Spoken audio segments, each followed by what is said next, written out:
Bonjour. Pour bien comprendre les enjeux de cette enquête, Mathieu Boccoté vous explique toutes les facettes de cette publication. Bonne lecture à tous. C'est-à-dire qu'on pourrait se dire, ouf, nous sommes soulagés, le rapport sera publié, tout cela est derrière nous, mais je ne crois pas. Nous ne pouvons pas accepter que cette histoire soit balayée comme si nous n'avons pas été témoins d'une tentative à grande échelle et à ciel ouvert de censure d'informations vitales sur la situation de l'audiovisuel public et plus largement du complexe médiatico-politique qui domine aujourd'hui la France. Alors la question c'est pourquoi y avait-il un tel appétit de censure? Pourquoi était-il légitime de se dire qu'on pouvait organiser un déni de réel à ciel ouvert? Pourquoi était-il légitime de verrouiller publiquement l'information autour de ce rapport? Est-ce qu'on n'est pas ici dans une volonté explicite de ne pas savoir, hein? On pourrait dire, en France par exemple, la question des statistiques ethniques. On n'en veut pas parce qu'on a peur de ce qu'on apprendrait avec les statistiques ethniques. On n'en veut pas parce que ça nous dirait probablement quelque chose du réel qu'on ne veut pas avoir sous les yeux.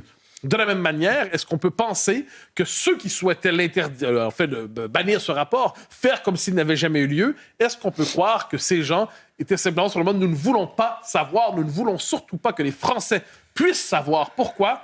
Parce que l'audiovisuel public, ce n'est pas que de la radio-télévision. C'est véritablement un pouvoir spirituel, un pouvoir clérical, un pouvoir qui ne tolère pas d'être examiné par des gens qui ne participent pas déjà de l'intérieur au système, un pouvoir qui ne tolère pas d'être critiqué. Et c'était le scandale pour eux de cette commission des dernières semaines, des derniers mois. C'est des gens qui ne viennent pas du milieu se permettaient de les critiquer publiquement. On ne critique pas l'Église si on n'en fait pas partie. Il y avait cette réaction de caste.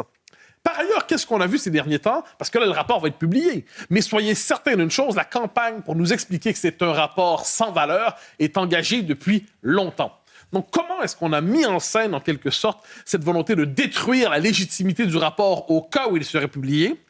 Premier élément, il y a eu la campagne contre Charles Aloncle, qui a été présenté comme un farfelu, comme un grossier personnage, comme un fanatique, comme un individu dangereux, comme un manipulateur, comme un menteur. Globalement, Charles Aloncle a été le diabolisé des dernières semaines et des derniers mois. Et je pense qu'on ne lui pardonnait pas sa placidité. C'est plus facile de diaboliser quelqu'un qui s'insurge, qui se choque. Lui restait calme et on ne lui a pas pardonné son calme dans ses interrogations, dans ses questions nombreuses. Ensuite, on a cherché, c'était la nouvelle théorie conspirationniste du jour. Il n'y aurait pas en fait de commission à l'oncle. En fait, ce serait tout ça organisé, piloté par ce qu'ils appellent l'Empire Bolloré, qui serait la puissance qui organiserait tout et à l'oncle ne serait que la marionnette. Donc là, on a utilisé l'argument de l'ingérence étrangère appliquée à la politique intérieure française. On s'est imaginé, mais c'est vraiment du conspirationnisme chic, si je peux me permettre, c'est du conspirationnisme de gauche, donc c'est du conspirationnisme autorisé, que quelque chose comme, il y a une forme de master of puppet dance, et là qui... Je vous en prie. Non, mais c'est comme ça qu'il se le représente, une espèce de puissant personnage qui manipule les mortels, qui répéterait ensuite les questions qu'on leur suggérait. Il y a quelque chose de lunaire là-dedans, donc discrédit du rapport qui serait en fait le fruit d'une ingérence bolloréenne dans la démocratie française. On est presque dans du Star Wars. Ensuite, un rapport jugé d'avance mauvais. Donc, la commission était une anomalie démocratique. Ensuite, le rapport était jugé d'avance mauvais. Donc, pourquoi le lire? Donc oui, il va circuler, mais il est entendu que puisque le rapporteur est quasi fascisant, puisque par ailleurs le terrible empire s'en serait mêlé, au final, le rapport serait absolument mauvais. Et dès lors, on connaissait, il y avait de l'obscurantisme revendiqué. On aurait préféré qu'il ne circule pas, mais puisqu'il circule, sachez qu'il n'y a rien à voir là-dedans.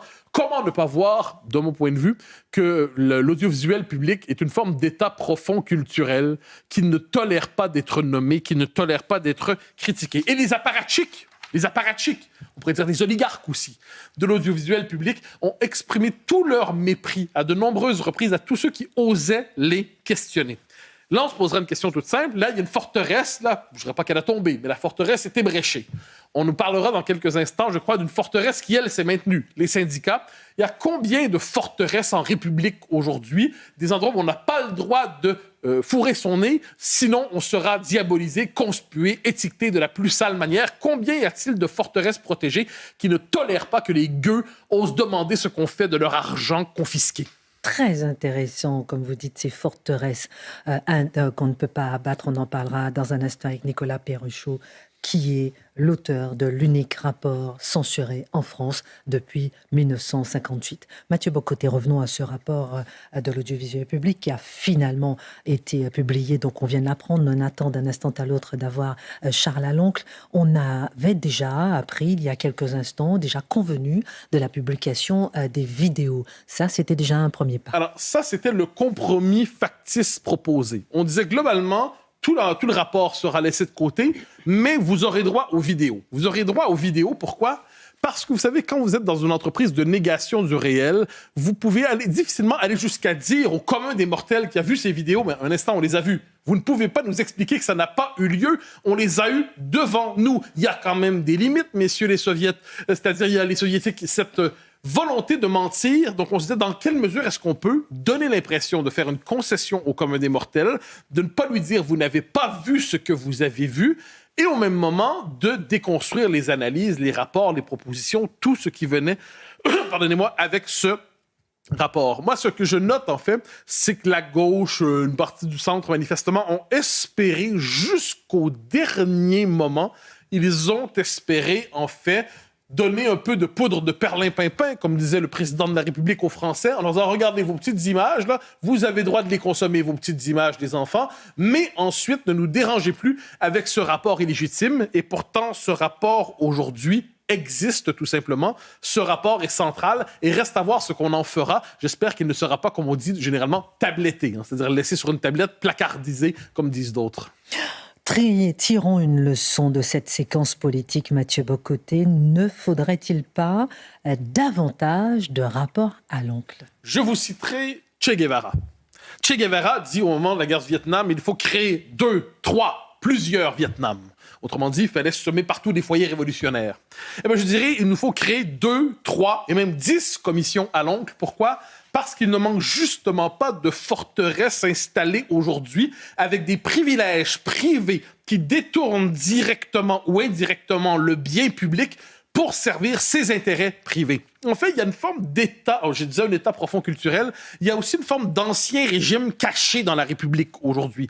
Un ancien régime, c'est-à-dire une série de privilèges illégitimes institutionnalisés qui se réclament du bien commun, mais qui, en dernière instance, se dérobent à la critique de la raison démocratique. Allons plus loin. Imaginons l'équivalent d'une commission à l'oncle sur les différentes hautes autorités administratives de ci, de ça. Imaginons quelque chose comme une commission à l'oncle spécialement porté sur l'Arcom. Je ne dirais pas qu'on ira jusque-là, mais ce serait intéressant de savoir comment ça fonctionne. Autrement dit, dans une époque qui ne cesse de parler de transparence, est-il possible d'appliquer un principe de transparence généralisée à l'ensemble des institutions dont l'existence repose sur la confiscation des ressources et des biens des Français utilisés ensuite pour financer la technostructure? Est-il possible de faire tout ça? On nous dirait que la Cour des comptes, théoriquement, c'est son travail de tout examiner. N'est-il pas possible de faire une prochaine étape pour voir de quelle manière la kleptocratie est institutionnalisée, et bien qu'elle aime se nommer bien commun et république quelquefois, il faut nommer cette kleptocratie devant nous. C'était, je crois, le projet de Charles Aloncle. Je pense que ceux qui ont pu émettre ces critiques, d'ailleurs, avant même que la commission d'enquête soit créée, il y a eu un vrai front de la gauche et des macronistes qui se sont opposés par vote à la création de cette commission d'enquête, qui est pourtant de droit pour tous les groupes d'opposition. Donc, ce sont les mêmes qui, aujourd'hui, ont essayé de faire barrage et de censurer. Tout à fait. Vous savez, j'ai essayé de faire fi de ces critiques. J'ai essayé vraiment d'être le plus engagé possible dans ma mission. Je regrette simplement que ceux qui nous parlent de démocratie à longueur de temps sont les premiers à vouloir censurer des recommandations qui ne sont que matière à nourrir le débat, matière à nourrir la réflexion. Quand vous voyez des entreprises comme France Télévisions qui sont menacées de dissolution, qui ont cumulé un déficit de plusieurs dizaines de millions d'euros, qui ont une trésorerie négative, qui ont des capitaux propres inférieurs à la moitié du capital social, quand vous voyez que certains députés prônent le statu quo et refusent même qu'on puisse émettre la moindre recommandation pour sauver ces entreprises, je vous avoue que ça me dépasse. Moi, je viens du monde de l'entrepreneuriat.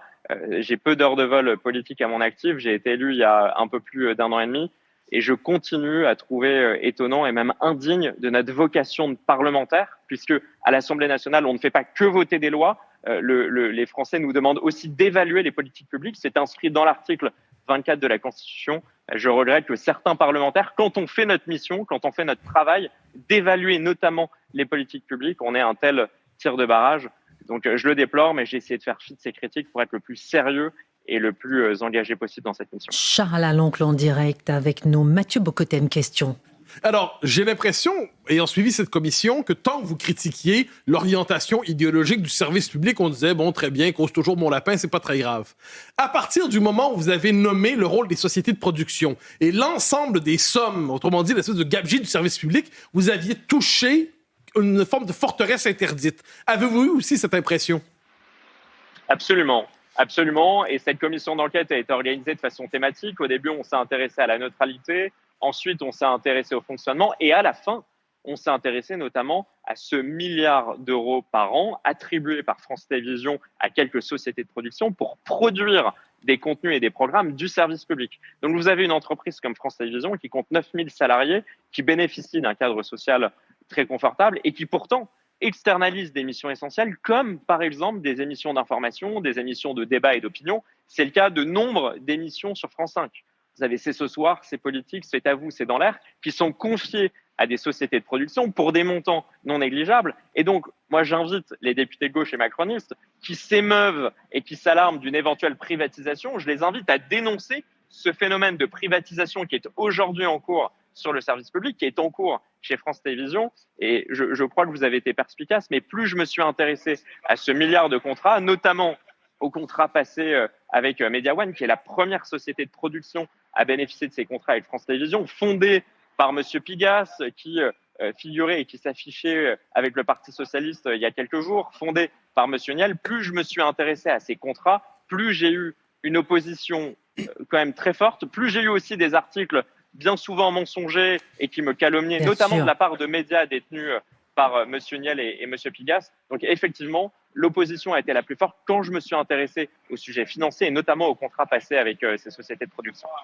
Charles Aloncle, dernière question. On vous a gardé le meilleur pour la fin, si je puis dire. Pourquoi? Nous avons sur le plateau, il vous posera la dernière question, Nicolas Perruchot, auteur de l'unique rapport qui n'a jamais été publié sous la Ve République. Un rapporteur qui ressemble, qui s'identifie un peu à vous, qui a été critiqué, malmené, mais son rapport n'a jamais été publié sur l'argent des syndicats. 4 milliards d'euros. Il veut vous poser la dernière question ce soir. Nicolas Perruchot. Bonsoir Charles et félicitations pour ce super travail et bravo pour le vote favorable. J'ai pas eu la même chance il y a 15 ans, donc je mesure combien c'est important et c'est précieux.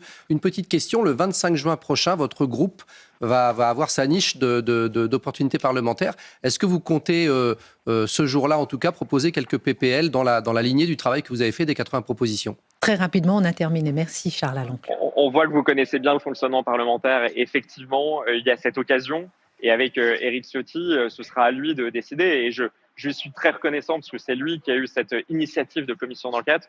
Moi, je proposerai, ce sera d'ailleurs l'occasion de la réunion du groupe UDR demain, mais je proposerai le dépôt d'une proposition de loi, notamment discutée dans le cadre de cette niche. Et je vais vous faire un aveu. J'espère qu'on pourra notamment légiférer sur ces conflits d'intérêts entre la direction de l'audiovisuel public et ses sociétés de production. Parce Merci. que, encore une fois, ça n'obéit à aucune loi. Donc, il y a un vrai travail de vigilance et de probité à effectuer. Vous l'avez compris, cette publication ouvre des brèches sur l'argent public. Son projet sur les conflits d'intérêts risque de nous apporter de nouvelles surprises. Un sujet énorme qui pourrait toucher le pantouflage de certaines personnalités. Affaire à suivre donc.